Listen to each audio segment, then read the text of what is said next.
Hello students, welcome to all of you. बच्चों, हमने last class में बात करी थी कि मोशन क्या होता है, uniform motion, non uniform motion, distance और डिस्प्लेसमेंट के बीच में भी आपको डिफरेंस समझाया था।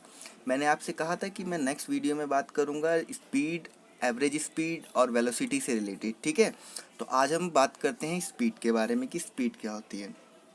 सबसे पहले डिफाइन कर लेते हैं स्पीड को। The ratio of distance and time is called speed. यानी कि डिस्टेंस और टाइम का जो रेशियो होता है उसे ही हम लोग क्या कहते हैं, स्पीड कहते हैं। स्पीड की ऐसा यूनिट होती है किलोमीटर पर आवर। ठीक है, इस क्यों किलोमीटर पर आवर होती है? क्योंकि डिस्टेंस को हम लोग नापते हैं, स्टैंडर्ड यूनिट होती है किलोमीटर, और टाइम की होती है, टाइम की तो वैसे स्टैंडर्ड यूनिट बेटा सेकंड होती है, लेकिन यहाँ पे हम लोग आवर लेके चलेंगे। ठीक है, तो इसीलिए इस डिस्टेंस स्पीड को हम लोग किलोमीटर पर आवर में नापते हैं। और मैंने आपको पिछली क्लास में ये भी बताया था कि जब डिस्टेंस ज़ीरो नहीं हो सकती, डिस्टेंस ज़ीरो नहीं हो सकती, तो इसका मतलब स्पीड भी ज़ीरो नहीं हो सकती। ये बहुत मेजर डिफरेंस है स्पीड और वेलोसिटी के बीच में। स्पीड और वेलोसिटी के बीच में वेलोसिटी ज़ीरो हो सकती है लेकिन स्पीड ज़ीरो नहीं हो सकती। इस चीज़ का बहुत ही ध्यान रखेंगे कि स्पीड ज़ीरो नहीं हो सकती लेकिन वेलोसिटी ज़ीरो हो सकती है। ऐसा क्यों? क्योंकि डिस्टेंस ज़ीरो नहीं हो सकती और डिस्प्लेसमेंट ज़ीरो हो सकती है। ठीक है, जब हम वेलोसिटी के बारे में देखेंगे तब हम उसके बारे में जानेंगे। अब हम थोड़ा सा एक और कॉन्सेप्ट इसमें थोड़ा छोटा सा जान लेते हैं। वो क्या है कि कभी हमें बोल दिया जाए कि एवरेज स्पीड हम लोग कैसे निकालेंगे, तो एवरेज स्पीड निकालने का फॉर्मूला होता है टोटल डिस्टेंस उस ऑब्जेक्ट ने कितनी कवर करी, टोटल डिस्टेंस उसने कितनी कवर करी और टोटल टाइम उसने कितना लिया। तो इन दोनों का अगर हम लोग डिवाइड कर देंगे तो हमारा एवरेज स्पीड निकल के आ जाएगा। ठीक है, ये तो बहुत सिंपल था। देन कम टू वेलोसिटी, जो कि आपके लिए एक यूनिक कॉन्सेप्ट होगा, बिकॉज आप लोग स्पीड के बारे में बचपन से पढ़ते आ रहे हैं। स्पीड कैसे निकाली जाती है थर्ड फोर्थ क्लास में भी आपने किया होगा, लेकिन वेलोसिटी का नाम शायद आप लोग पहली बार सुन रहे होंगे। ठीक है, तो वेलोसिटी क्या होती है? The rate of change of displacement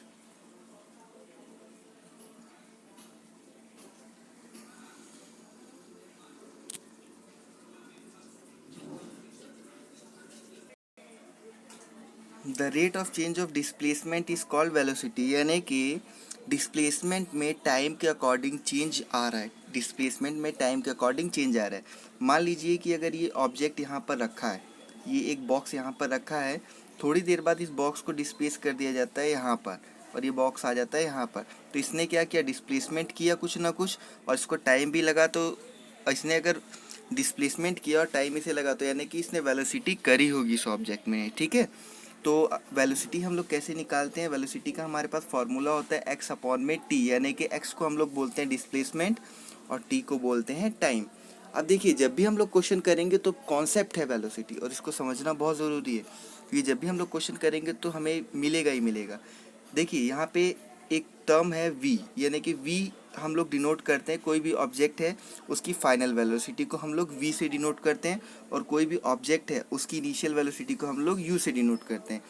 u का इनिशियल वेलोसिटी का मतलब होता है शुरुआती वेग, यानी कि उस ऑब्जेक्ट ने कब चलना चालू किया, और फाइनल वेलोसिटी का मतलब है कि जब वो ऑब्जेक्ट चल रहा था तो उसकी वेलोसिटी क्या थी। ठीक है, अब यहाँ पे बात करते हैं एसआई यूनिट की। अब इसके बारे में मैं आपको आगे एक्सप्लेन करूँगा कि हमें u और v पता कैसे चलेगा। ठीक है, एसआई यूनिट की बात कर लेते हैं हम लोग। एसआई यूनिट हम लोग कैसे निकालते हैं? एसआई यूनिट निकालने का तरीका है, क्योंकि डिस्प्लेसमेंट को हम लोग मीटर में ही नापते हैं, टाइम को सेकंड में नापते हैं, तो इसकी एसआई यूनिट हो जाएगी metre per second, metre per second. ठीक है, और वेलोसिटी कैन बी ज़ीरो। मैंने आपको पहले ही बताया था कि डिस्टेंस और डिस्प्लेसमेंट में अंतर होता है, क्योंकि डिस्प्लेसमेंट ज़ीरो हो सकती है, इसलिए बेटा वेलोसिटी भी ज़ीरो हो सकती है। क्यों हो सकती है?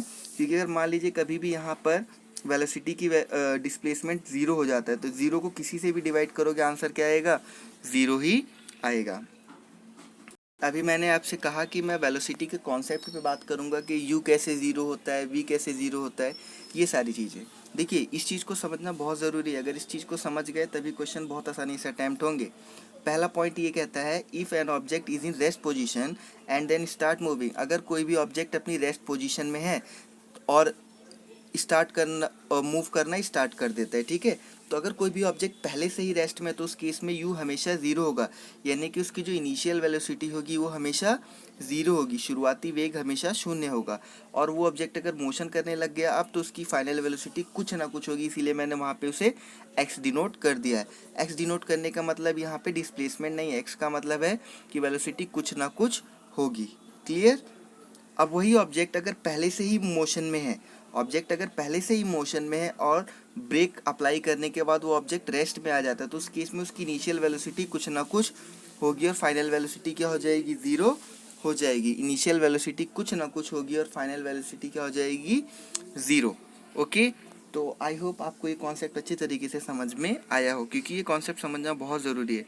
अगर आपको कोई डाउट है, कोई प्रॉब्लम है तो आप मुझे कांटेक्ट कर सकते हो। व्हाट्सएप पे कांटेक्ट कर सकते हैं आप, या फिर के कमेंट बॉक्स में आप पूछ सकते हैं अपनी प्रॉब्लम। ठीक है, और वीडियो को ज़्यादा से ज़्यादा लाइक करें, सब्सक्राइब करें एंड शेयर करें और अपना कमेंट भी लिखें। ठीक है, एक्सीलरेशन के बारे में हम लोग बात कर लेते हैं कि एक्सीलरेशन क्या होता है। ठीक है, एक्सीलरेशन बेटा, the rate of change of velocity is called acceleration, यानी कि टाइम के अकॉर्डिंग अगर वेलोसिटी में चेंज आता है तो हम लोग उसे क्या कहते हैं, एक्सीलरेशन कहते हैं। जैसे एक्सीलरेशन में मैंने बोला वेलोसिटी में टाइम के अकॉर्डिंग चेंज, यानी कि v अपॉन में t। मोस्टली केसेस में u हमारा ज़ीरो होगा क्योंकि ऑब्जेक्ट रेस्ट में होगा और एक्सीलरेट करना चालू करेगा।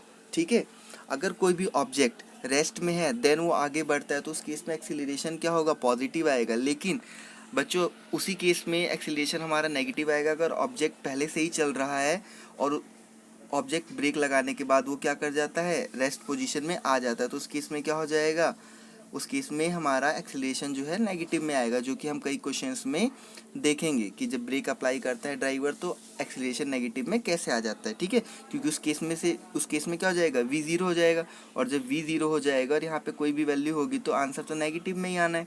ठीक है, और जैसा कि यहाँ पे है एक्सीलरेशन का, देखिए डायरेक्टली रिलेशन है किसके साथ, वेलोसिटी के साथ एक्सीलरेशन का।